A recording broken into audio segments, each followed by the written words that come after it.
తెలుగుదేశము జెండై సమరావేరికి సంసిద్ధం. ఈ అక్రమార్కుల నుండి ప్రజలకు విముక్తులను చేద్దాం. చంద్రన్న పాలనే కావాలని కొంతెత్తి నినదిద్దాం. పసుపు జెండతో ఆంధ్రప్రదేశ్ అభివృద్ధి కోరుకుందాం. జయ హో జై తెలుగుదేశమని జెండ పట్టుకోరా. జయ హో జై తెలుగుదేశమని జెండ పట్టుకోరా. ప్రస్తుతం మనతో పాటు ఉన్నారు ఏపీ నుంచి టీడీపీ లీడర్ సత్యశ్రీ గారు. బుచ్చి మహేశ్వరరావు గారు మనందరికీ తెలుసు, ఎమ్మెల్యేగా ఎంపీగా కొన్ని ఏళ్ల పాటు దాదాపు 82 నుంచి కూడా ఆయన పాలిటిక్స్లో తనదైనటువంటి పాత్రను పోషించారు. ఆయన కుమార్తెనే సత్యశ్రీ గారు. ఒక్కసారి ఆమెతో మాట్లాడదాం.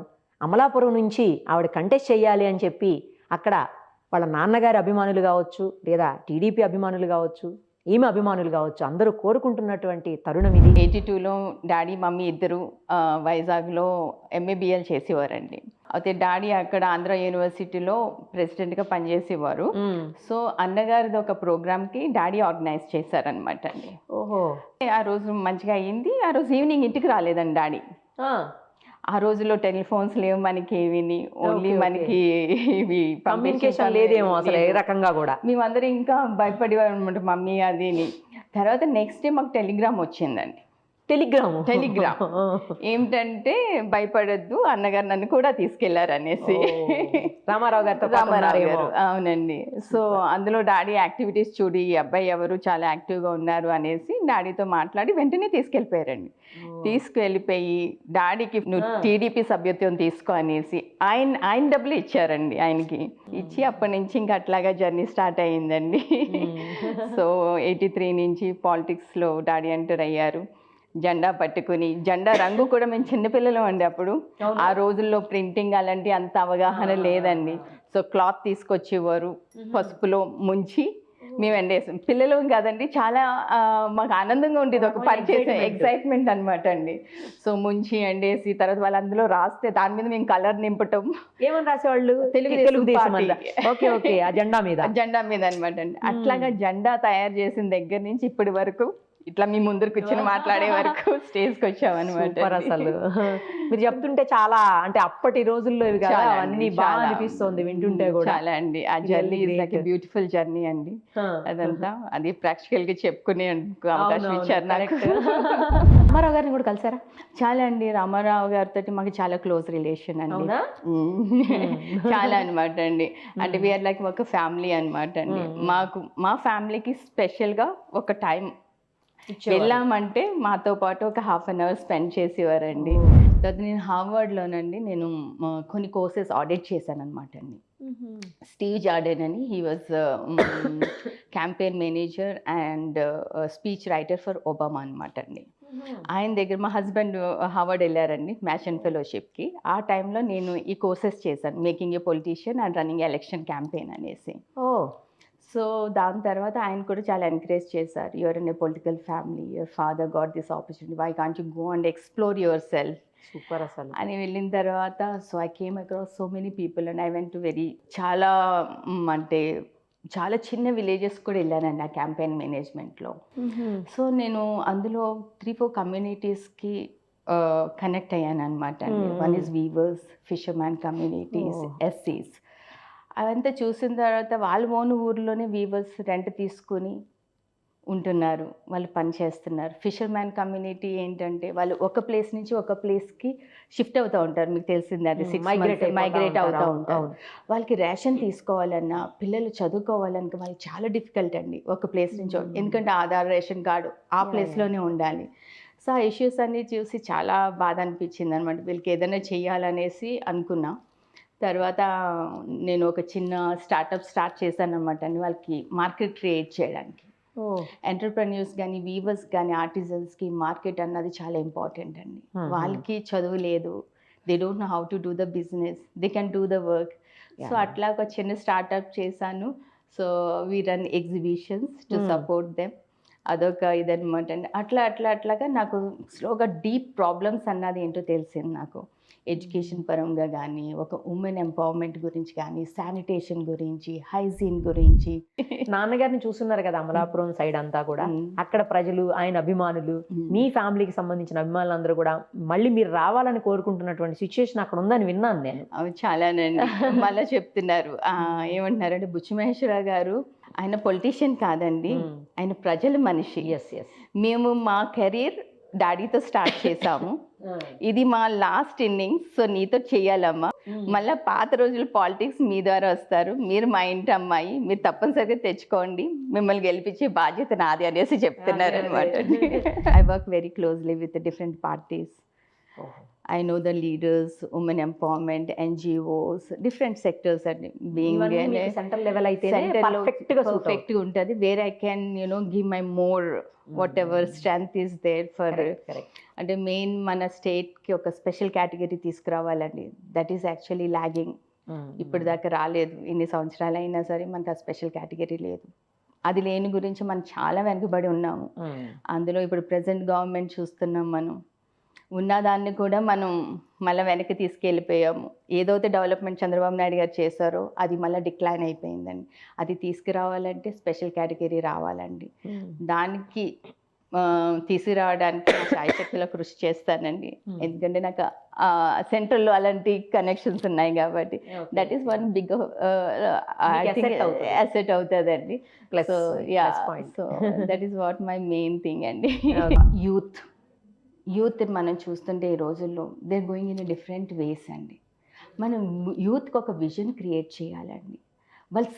వాళ్ళకున్న స్కిల్ అన్నది ఏంటో అని వాళ్ళకి ఒక గుర్తు చేయాలండి. వాళ్ళకి ఎలాంటి పొటెన్షియల్ ఉన్నదనేది గుర్తు చేయాలి. అవేర్నెస్ తీసుకురావాలండి మనకి. ఇప్పుడు అగ్రికల్చర్ ఉన్నదండి, అగ్రికల్చర్లో చాలా ఇష్యూస్ ఉన్నాయి. ఎప్పుడు క్రాప్ హాలిడేస్ ఉండేవి కాదండి, అలాంటిది ఇప్పుడు క్రాప్ హాలిడేస్ చూస్తున్నాం. ఎందుకు చూస్తున్నామండి? వాటర్ ఉండట్లేదు, టైంకి ఉండట్లేదు, తర్వాత ఎన్విరాన్మెంట్ పాడైపోతుంది, దాంతో క్లైమేట్ చేంజ్, అకాలమైన వర్షాలు వస్తున్నాయి, ఏదైతే వస్తున్నాయో పండిస్తున్నారో అది కూడా పాడైపోతుంది, దానికి కరెక్ట్ అయిన ధర దొరకట్లేదు. ఇవన్నీ చూస్తే అండి దీంట్లో అవగాహన ఉన్నది, దాంట్లో చేంజ్ తీసుకురావాలన్న నా ఆశ. అది ప్రజలు గుర్తించి, నా స్ట్రెంగ్త్ని గుర్తించి, నమ్మకాన్ని పెట్టుకుని నాకు ఓటేస్తే తప్పనిసరిగా ఇవన్నీ నెరవేరుస్తానండి నేను. ఒకవేళ మీకు టికెట్ ఇచ్చి పార్టీ నుంచి మీరు ఎమ్మెల్యేగానో ఎంపీగానో కంటెస్ట్ చేసి గెలిస్తే అమలాపురం లేదా అమలాపురం పార్లమెంట్ ప్రజల కోసం ఏం చేస్తారు? ఫస్ట్ అండి, అక్కడ డ్రింకింగ్ వాటర్ చాలా ప్రాబ్లమేటిక్గా ఉంది. అంటే మెయిన్ అర్బన్ సిటీస్లో ఎట్లాగా ఉంటాయండి, రూరల్కి వెళ్తే drinking water is the biggest problem అండి. హెల్త్, శానిటేషన్, ఎడ్యుకేషన్, ఈ 4 థింగ్స్ చాలా ఇంపార్టెంట్ అండి రూరల్కి. అర్బన్కి మనం ఎట్లా ఉన్నా సరే, అర్బన్లో ఉన్నామంటే మనం ఎంతో కొంత సంపాదించుకుంటున్నాం, ఒక బాటిల్ తెచ్చుకుని తాగుతాం. కానీ పేద ప్రజలు ఎట్లా కొనుక్కోగలుగుతారండి? 30 రూపాయల బాటిల్ కొనుక్కోవాలంటే వాళ్ళు ఎంత కష్టపడాలి? మొత్తం ఫ్యామిలీలో ఒక 10 మంది ఉంటారు, 10 మందికి మనం భోజనం పెట్టాలంటే వాటర్ కొనుక్కొని తాగవలసిన పరిస్థితి అండి ఇప్పుడు.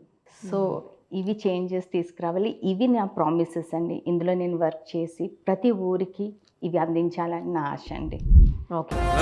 బెదరని రక్తమది నడవదురాట, నీతి న్యాయం నిండు గుణము కదరా తన బాట.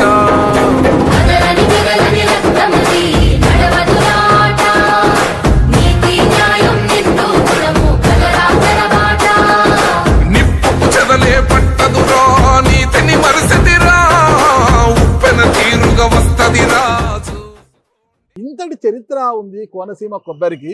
మరి ఈ ప్రాంత కొబ్బరికి మాత్రము గిట్టుబాటు ధర లేక రైతులు చాలా ఇబ్బంది పడుతున్నారు.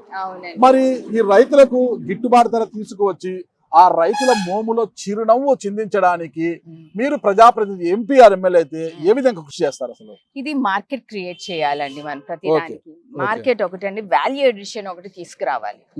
ఇప్పుడు ఇంత మనం ఆయిల్ ఇంత కొబ్బరి చెట్లు పెట్టుకున్నామండి, కొబ్బరి దింపు తగ్గిపోయింది, దాని నాణ్యత కూడా తగ్గిపోయిందండి. ఎందుకంటే మన చుట్టూ వనరులు, భూమిలో వనరులు ఉంటేనే మన దేనికైనా పౌష్టిక ఆహారం, మనిషికైనా చెట్లకైనా పశువులకైనా పౌష్టిక ఆహారం అనేది చాలా ఇంపార్టెంట్ అండి.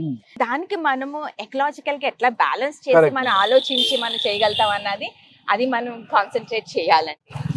అదే నేను ఢిల్లీలో ఉంటానండి, ఇక్కడ కొబ్బరికాయ 5 రూపాయల నుంచి 7 రూపాయలు కూడా పలకంది, నేను అక్కడ 70 రూపాయల నుంచి 100 రూపాయల వరకు కొంటానండి. ఎక్కడండి ఆ గ్యాప్ ఎక్కడ మనకు కనపడుతుంది కదండి, ఆ గ్యాప్ ఇక్కడ నుంచి అక్కడికి వెళ్ళేటప్పటికి ఆ గ్యాప్ లో ఎంత మంది ఉంటున్నారో మధ్యలో, వాళ్ళు ఎలాంటి లాభం పొందుతున్నారో అది మనకు అర్థమైపోతుంది, ఎవరు చెప్పక్కర్లేదు. సో దీని మీద కాన్సన్ట్రేట్ చేయాలండి, చేసి వాళ్ళకి కరెక్ట్ అయిన ధర తీసుకురావాలండి. కరెక్ట్ అయిన ధర తీసుకొచ్చి వాళ్ళు ప్రోత్సహిస్తేనే కదండి వీటి గురించి ఆలోచించి ఇట్లా కాపాడుకోవాలన్న ఒక ఆలోచన వస్తుంది, లేకపోతే అట్లాగే వదిలేస్తారండి. ఎడ్యుకేషన్, ఎడ్యుకేషన్ అన్నది అన్ఫోల్డ్ టూల్ అండి, అది కనపడుకోకుండా అది చాలా మార్పు తీసుకురాగలుగుతుంది. ఎడ్యుకేషన్ మీద మనం చాలా ఫోకస్ చేయాలి. ఎడ్యుకేషన్ అంటే ఓన్లీ కిడ్స్ అనేసి మనం చదువు అనేసి అనుకోకూడదండి, బుక్స్ ఉన్న చదువు అనే కాదు. ఎడ్యుకేషన్ అన్నది ప్రతి దాంట్లోనండి. ఇప్పుడు వ్యవసాయం రంగం ఉన్నది, దాంట్లో ఎడ్యుకేట్ చేయాలి. ఇప్పుడు ఆక్వాలో ఉన్నాం, దాంట్లో ఎడ్యుకేట్ చేయాలి మనం. ఇప్పుడు ఉమెన్ ఉండాలి, తన హెల్త్ లో ఎడ్యుకేట్ చేయాలి, హైజీన్ లో ఎడ్యుకేట్ చేయాలి, హౌ షీ షుడ్ మేనేజ్ అన్నది ఎడ్యుకేట్ చేయాలి. యూత్ ఉన్నారు, how they should balance there mental health. Youth అన్నది ఇప్పుడు చాలా మారిపోయిందండి, ఎందుకంటే ఇప్పుడు టెక్నాలజీ, సోషల్ మీడియా చాలా ఎక్కువైపోయింది. తర్వాత ఉన్న పరిస్థితులు కూడా చాలా మార్పులు వచ్చేసినాయండి ఎన్విరాన్మెంట్ లో కూడాను. సో వాళ్ళు ఏంటంటే చాలా డైవర్ట్ అయిపోతున్నారు. ఆ డైవర్షన్ ఏంటంటే మెంటల్ హెల్త్ చాలా ఎఫెక్ట్ ఉంటుందండి. ఏమవుతుందండి యూత్ కి, కొంత వాళ్ళు చదువుకుంటారు, కొంత ప్రతి ఒక్కరికి తెలివితేటలు అన్నది ఉంటుందండి. ఓకే, మన ఎవరు ఇట్లా వీడికి తెలివి తక్కువ అనేసి ఎవరిని అంటానికి ఆ రైట్ లేదండి. ప్రతి ఒక్కరికి ఏ రూపంలో అయినా తెలివి ఉంటుంది, కానీ దాని క్రమశిక్షణ అన్నది చాలా ఇంపార్టెంట్. ఆ తెలివికి క్రమశిక్షణగా మనం ఎంత ఇదిగా మన లైఫ్ ని సరిదిద్దుకోగలుగుతాం అన్నది అది చాలా ఇంపార్టెంట్. యూత్ కి ఏంటంటే నేను చెప్పేది, ఆస్పిరేషన్ ఉండాలండి, తర్వాత డ్రీమ్ ఉండాలి, గోల్ ఉండాలండి, యాక్షన్. ఈ 4 ఇట్ల గురించి ఆలోచించారనుకోండి, life will be so beautiful. They are the next generation in future leaders అవ్వచ్చు, డాక్టర్స్ అవ్వచ్చు, సైంటిస్టులు అవ్వచ్చు అండి. వాళ్ళ ఈ ఏజ్ లో వాళ్ళు తప్పుదారి పడితే మన రేపొద్దుట సమాజం ఎట్లా ఇది అవుతుందండి. ఆరోగ్యవంత సమాజం ఉండాలంటే youth and education is very important for the future.